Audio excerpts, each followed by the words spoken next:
Okay, I'm gonna try doing a video like this. So,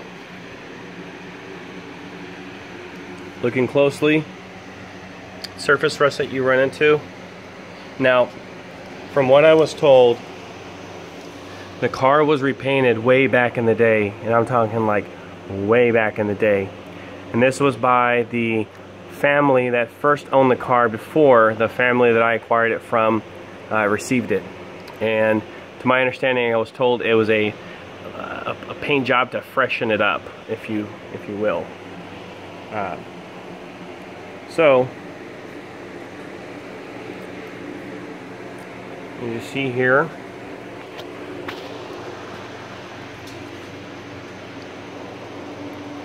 up front is where I started to clean it. Trying to get into detailing while I was waiting on some assistance with the engine. This right here is just surface, which I actually really like personally, but that's just personal preference because I can clean it up just to offer the patina look, and the plan was just to detail the engine as it was. So under here you see the service tag that was original to the car, which was dated, this one was dated 61, and I believe that was for the radiator. Yes, radiator was installed in 61. So there were a couple periods where the car was out, but spent most of its life parked. I have the oil bath air cleaner as well, sitting on the table over yonder, but I had the tires fixed. This one, they had to seal around the rim a little bit, but this slow leak has been the result of like 4 months. But I have inner tubes for the car as well that I picked up when I was in Carlisle years ago.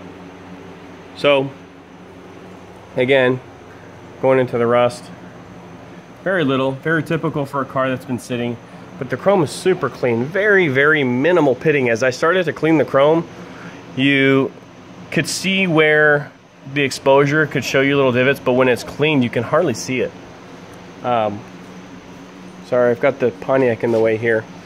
Now this side probably has the brute end of it as far as corrosion goes. So on the lower side of the door and going into the rear quarter, when you open the door, by the way, when you shut the door, that's how clean this door's shut. This car is unbelievably straight.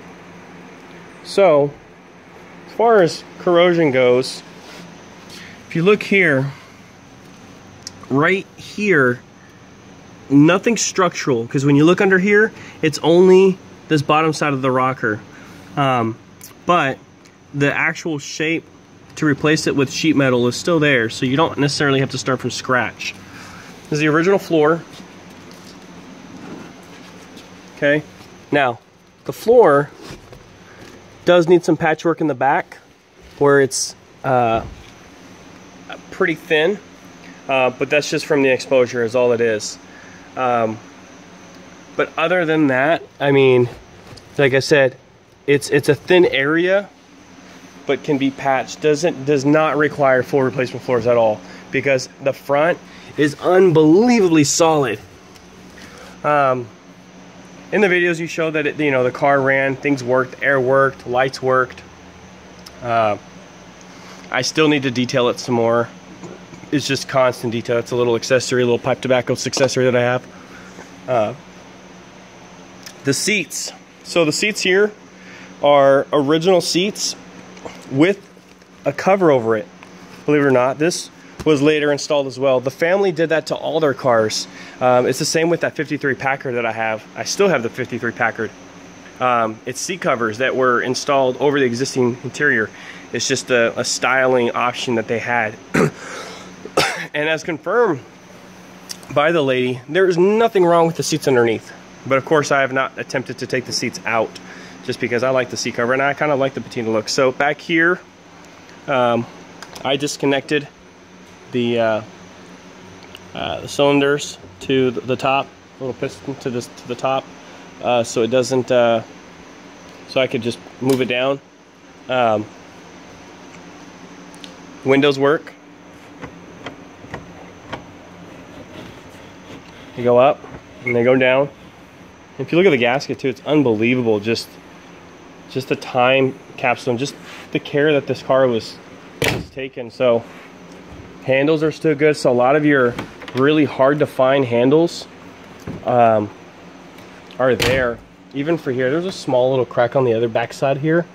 But talking to some other Plymouth owners, those are pretty hard to find unless you customize them all. So you can tell here where the top was up for a very long time, which with the original pictures that I showed you where the top was torn would kind of show that indication, because right here, that is fresh for where the top was sitting out for so many years. There was not a boot to the car. So the top would need to be redone, but the top, like I said, just surface, unbelievable the condition. If you were to restore this car, it would simply be a pop off and redo, with the exception of the body work right there. So let's move to the back. Same with the sides. You got all your trim. Okay. Now, the gas tank. The gas tank was so rotted out, I had to buy a new tank. So comes with the sending unit in there. I just haven't put it in yet. Between deployment and other TDYs, honestly, man, I just have not had the time to do it. But it's there. The same. There's no holes in the trunk. Fuel line. I was gonna go and straighten that one out for now, but the fuel lines are cheap, and I was just gonna bend a new fuel line to it. I have the cap at my dad's house, and that's the only thing that I'm questioning the location, is that cap. But you can find those repop. So down here, original car color being yellow, I've read that this was pretty common too. And this is all going by other Plymouth owners and the original owner, that it wasn't uncommon to find the underside of the trunk to be one color, because other indications in the car don't really tell me that it was a complete color change. But I have not torn into the car to prove that.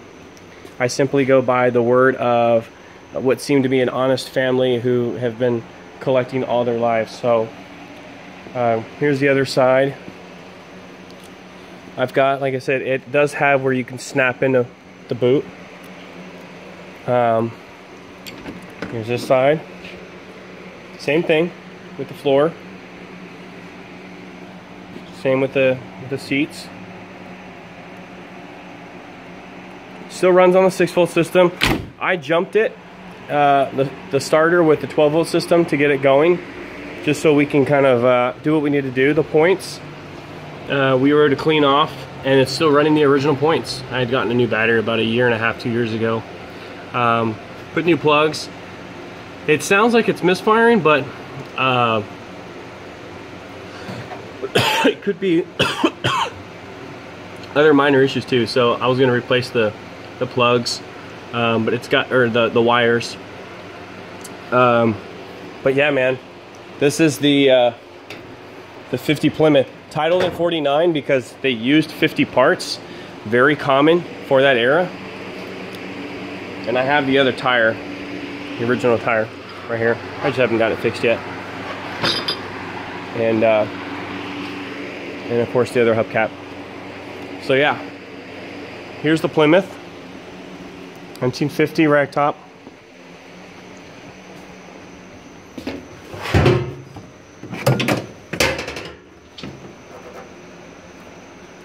Oh, another thing too.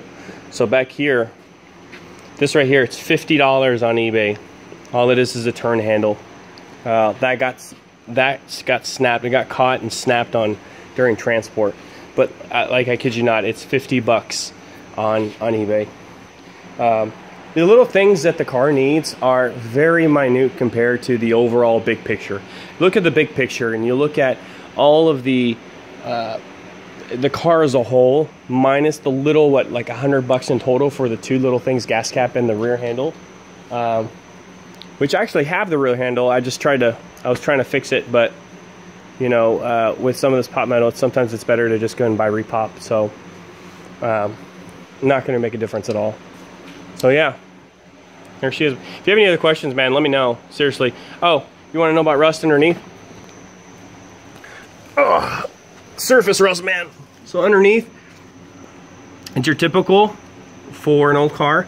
I've started to clean. Have you seen that I started to clean the rear end? It really comes off so easy. And I actually have this stuff that is unbelievable. You spray it on and it literally just, the rust, the corrosion process, as I was corrected, literally just melts off. Because what it does is, I guess it stops the chemical process, which is what we better know as rust. And it takes it down to the metal. And there is no heavy pitting. So all of it is just surface. So anyways, if you have any more questions, man, let me know. I'll be more than happy to answer them the best I can.